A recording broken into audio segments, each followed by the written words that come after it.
Hi hello friends, welcome to Laksha's lunch box.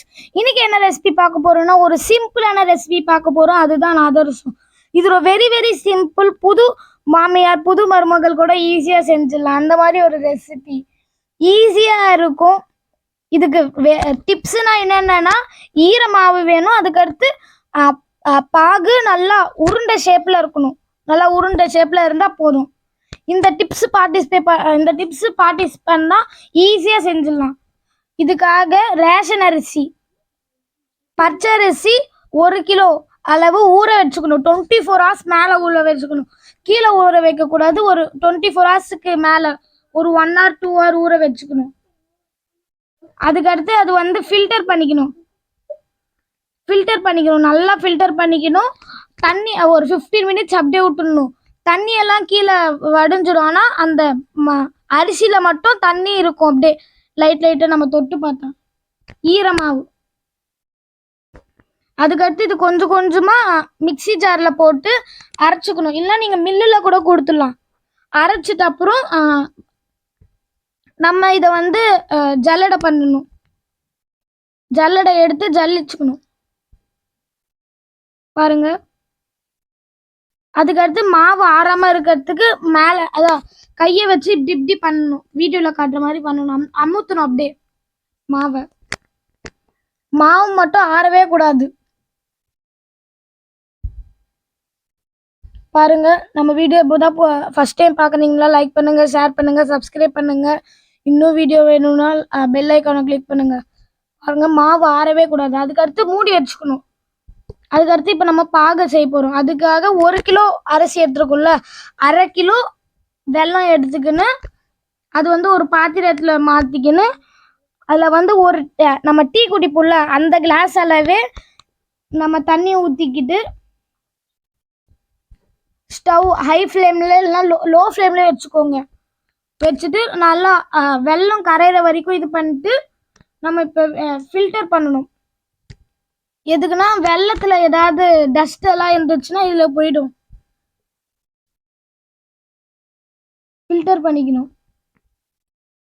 பாருங்க, வெள்ளத்தில் dust இருக்கு பாருங்க. வீடியோ காட்டுறோம்.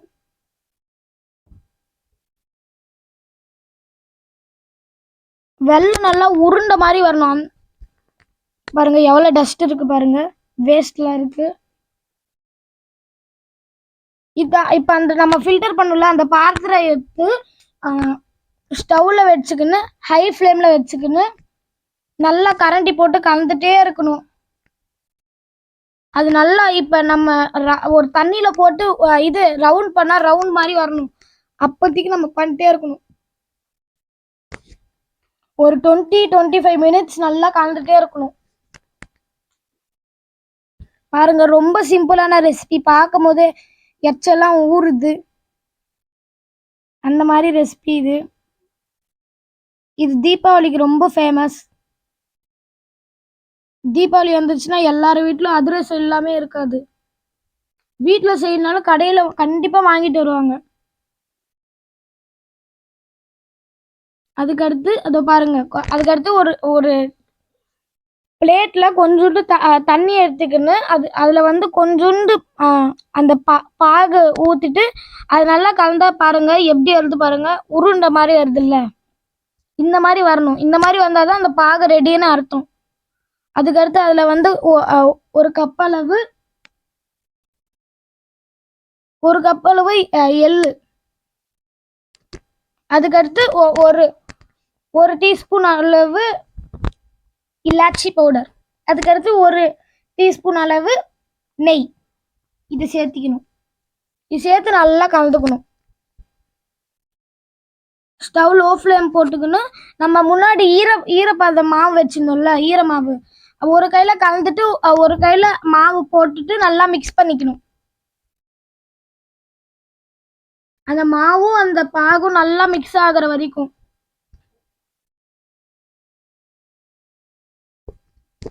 பாருங்க, எங்களுக்கு மாவு மட்டும் இன்னும் கொஞ்சம் மீந்துடுச்சு.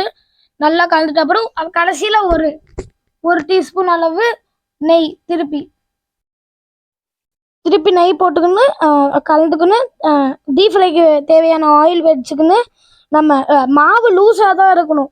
நம்ம ஃபஸ்ட்டே கெட்டியாக கலந்துட்டோம்னா கடைசி வரைக்கும் கெட்டியாக இருக்கும். அப்படியே நம்மளால் உருண்டை பிடிக்க முடியாது.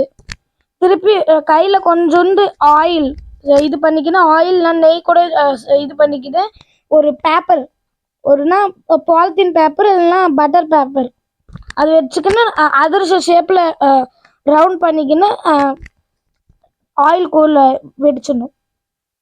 அது ஃபஸ்ட்டு ஆயில்குள்ளே போட்ட உடனே பொங்கும், பூரி மாதிரி பொங்கும். அது ஒரு ரெட் கலர், ஒரு கோல்டன் ரெட் கலரில் வர வரைக்கும் அது நல்லா இது பண்ணிக்கணும். நம்ம ஆயில் அது மேலே போட்டுகிட்டே இருக்கணும். ஒரு கரண்டி வச்சுக்கின்னு திருப்பிக்கணும். பாருங்கள் ஒரு பக்கம் எப்படி வந்திருக்கு, அப்படியே பூரி மாதிரி பொங்குதா? உங்களுக்கு வீடியோவில் தெரியுதா? பூரி மாதிரி பொங்கின உடனே அது அந்த கரண்டி வச்சு அது எடுத்துடணும். ஒரு 5 மினிட்ஸ் அளவு நம்ம இது வச்சுக்கணும். கரண்டி எடுத்துட்டு திருப்பி இன்னொரு தோசை சுருள அந்த கரண்டி வச்சு நல்லா அமுத்துக்கணும். எக்ஸ்ட்ரா ஆயில்லாம் ஃபில்டர் ஆகிடும். திருப்பி ஒரு பாத்திரம் ஒரு பவுல் மேலே வச்சு திருப்பி வச்சு இன்னொரு பவுலை வச்சு அதை அடிச்சுக்கணும். பாருங்கள் வீடியோவில் காட்டுற மாதிரி பண்ணுங்கள்.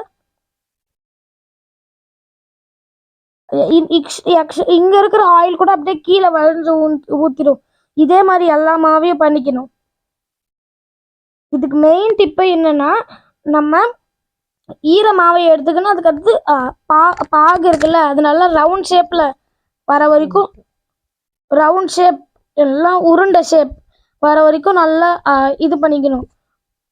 அவ்வளோதான். இந்த ரெசிபி ஈஸியான ரெசிபியாக இருக்கும். வீடியோ பிடிச்சிருந்தா லைக் பண்ணுங்கள், ஷேர் பண்ணுங்கள், சப்ஸ்கிரைப் பண்ணுங்கள்.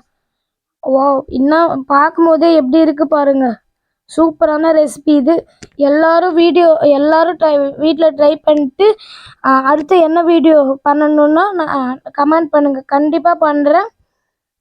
அதுக்கடுத்து இந்த வீடியோவுக்கு 2000 லைக் வந்துச்சுன்னா நான் உங்களுக்கு வேறு வீடியோ வைக்கிறேன்.